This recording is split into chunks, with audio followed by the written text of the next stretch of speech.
এজন্য বলতে চাই, হে মুমিন,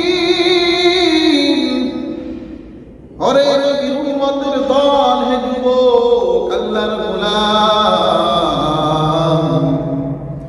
আল্লাহ তাআলার কাছে দুহাত তুলে দোয়া করো আর আল্লাহকে বলো, আল্লাহ, কিয়ামতের ময়দানে কঠিন দিন, যেই দিন আপন আপন বলতে কেউ থাকবে না, ওই 9,30,00,000 মাইল দূরের সূর্যটা 1 বিঘা মাথার উপর চলে আসবে, ওই কঠিন দিন আপনি আমাদের সকলকে আরশের নিচে ছায়া দান করে দিও আল্লাহ। আর দোয়া করবেন, আল্লাহ, ওই দিন আপনার হাবিবের হাতের হাউজে কাউসারের পানি পান করায়া বিনা হিসাবে জান্নাতুল ফেরদাউস নসিব করে দিও আল্লাহ।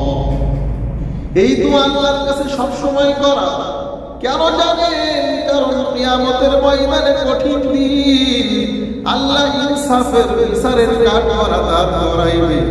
ওই দিন আল্লাহর ইনসাফের বিচারের কাঠ করাই দাঁড়ায়া আল্লাহর কোন বান্দা যদি মনে করে আমি নেককার, আমি হিসাব দিয়ে জান্নাতে যেতে চাই, জান্নাতে হিসাব দিয়ে যেতে চাই, ওই মহান সত্তার কসম, ওই খোদার, একজন বান্দা হিসাব দিয়ে জান্নাতে প্রবেশ করতে পারবে না। হিসাব দিতে গেলেই ধরা খেয়ে যাবে, হিসাব দিতে গেলেই ধরা খেয়ে যাবে। এজন্য হিসাব দেওয়ার কথা মুখেও আনবেন না, আল্লাহকে সব সময় বলবেন, হে মালিক,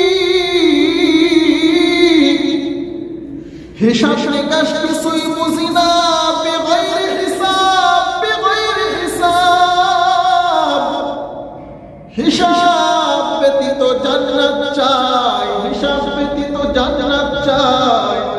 আল্লাহকে বলবেন, আল্লাহ,